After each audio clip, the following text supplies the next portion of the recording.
కేసీఆర్ గారి ఆదేశాల మేరకు కేటీఆర్ గారి మార్గదర్శకంలో బీసీ అంటే బీసీల మీద ఏదైతే రిజర్వేషన్ సిస్టమ్ తమిళనాడులో ఉందో దాన్ని స్టడీ చేయడానికి ఒక ఉన్నత స్థాయి బృందాన్ని పంపించడం జరిగింది మసోనాచారి గారి ఆధ్వర్యంలో.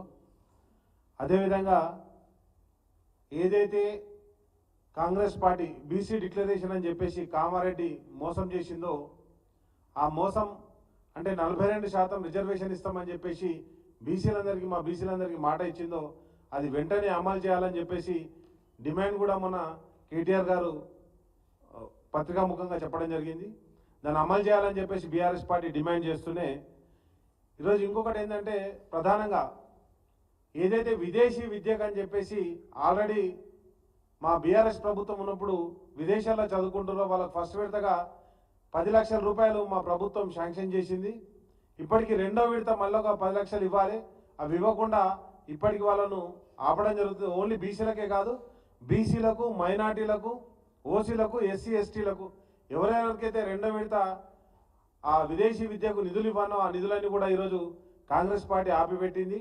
కాబట్టి వెంటనే వాళ్లకు విదేశాల్లో విద్యను అభ్యసిస్తున్నటువంటి బడుగు బలహీన వర్గాల వాళ్ళకి అందరికీ వెంటనే న్యాయం చేయాలని చెప్పేసి ఆ నిధులు రిలీజ్ చేయాలని చెప్పేసి బీఆర్ఎస్ పార్టీ డిమాండ్ చేస్తుంది. అదేవిధంగా ఈ రాష్ట్రంలో ఉన్నటువంటి ఫీజు రియంబర్స్మెంట్ మొత్తం వాళ్ళ విద్యా విధానంలో ఫీజు రియంబర్స్మెంట్లో ఏమని పెట్టిరంటే మేము అప్పుడు 35,000 ఉంటే దాని ఇంజనీరింగ్ కాలేజ్ కావచ్చు, మెడికల్ కావచ్చు, మొత్తం అందరికి కూడా కంప్లీట్ ఫీజు రియంబర్స్మెంట్ చేస్తామని బీసీ డిక్లరేషన్లో విద్యా విధానంలో వాళ్ళు మాట ఇవ్వడం జరిగింది. కానీ ఇంతవరకు కనీసం ఫీజు రియంబర్స్మెంట్ నిధులను కూడా రిలీజ్ చేయనటువంటి దుస్థితిలో కాంగ్రెస్ ప్రభుత్వం ఉంది. వెంటనే బీసీలకు సంబంధించినటువంటి fee reimbursement, not only BC, SC ST minority బీసీలకు సంబంధించినటువంటి ఫీజు రియంబర్స్మెంట్ను వెంటనే విడుదల చేయాలని చెప్పేసి కోరుకుంటున్నాం. ఇంకొకటి ఈరోజు ఈ రాష్ట్రంలో ప్రధానంగా ఏదైతే జ్వరాలు, అది డెంగ్యూ కావచ్చు, చికన్ గున్యా కావచ్చు, వైరల్ ఫీవర్స్ కావచ్చు, చాలామంది ప్రజలు బాధపడుతుర్రు. 10 లక్షల ఆరోగ్యశ్రీ బీమా కార్డు అమలవుతుంది అని చెప్పేసి చెప్తున్న కాంగ్రెస్ పార్టీ ఏదన్నా ఒక దవాఖాన్లా ఆ కార్డు యూజ్ అవుతుందో చూపెట్టాలి.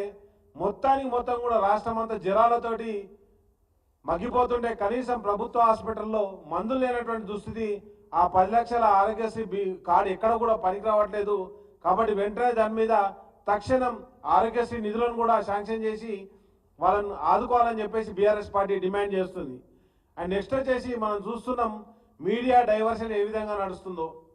ఇక్కడ ఆదివారం శనివారం రాగానే హైడ్రా అనే ఒక హైడ్రామా నడుస్తుంది. అక్కడనేమో ప్రకాశం బ్యారేజ్కి బోట్లు గుద్దుకున్నాను. గురువు ఎట్లున్నాడో శిష్యుడు అట్లున్నాడు. మా కేటీఆర్ గారు చెప్పినట్టు అక్కడ పెద్దనాయుడు, ఇక్కడ చిట్టినాయుడు ఇద్దరు కలిసి కూడా కంప్లీట్ ప్రజలని పక్కదారి పట్టించడానికి ప్రయత్నం చేస్తారు తప్పితే ఎక్కడ కూడా వాళ్ళు ఇచ్చినటువంటి హామీలు కావచ్చు, ప్రజల యొక్క పోరాటాన్ని కావచ్చు వాళ్ళు పట్టించుకున్నటువంటి పరిస్థితి. ఈరోజు కాంగ్రెస్ పార్టీకి కేంద్ర నాయకత్వానికి కప్పం కట్టే పనిలో ఇక్కడ కాంగ్రెస్ పార్టీ ఉంది తప్పితే ఎక్కడ కూడా కాంగ్రెస్ పార్టీ బీసీల గురించో, ఎస్సీ ఎస్టీ మైనార్టీల గురించో ఎక్కడ కూడా పట్టించుకున్నటువంటి దాఖలాలు లేవు. అదేవిధంగా ప్రభుత్వంలో ఉన్నటువంటి అధికారులు ఏదైతే ఉన్నదో ఇష్టారాజ్యంగా వ్యవహరిస్తారు. వెంటనే ఏదైతే ఈరోజు మేము డిమాండ్ చేస్తుంది ఏంటంటే ఒకటే, బీసీలకు సంబంధించినటువంటి 42% రిజర్వేషన్ను తక్షణం అమలు చేయాలని చెప్పేసి స్థానిక సంస్థల అంటే ఆల్రెడీ వాళ్ళ పదవీ కాలం ముగిసింది.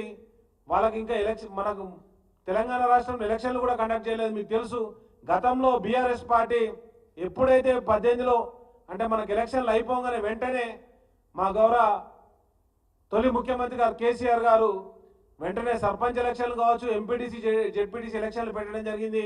ఇంతవరకు ఆ ఊసు కూడా లేదు. వెంటనే ఆ ఎలక్షన్లు కూడా చేపట్టాలని చెప్పేసి బీఆర్ఎస్ పార్టీ డిమాండ్ చేస్తుంది.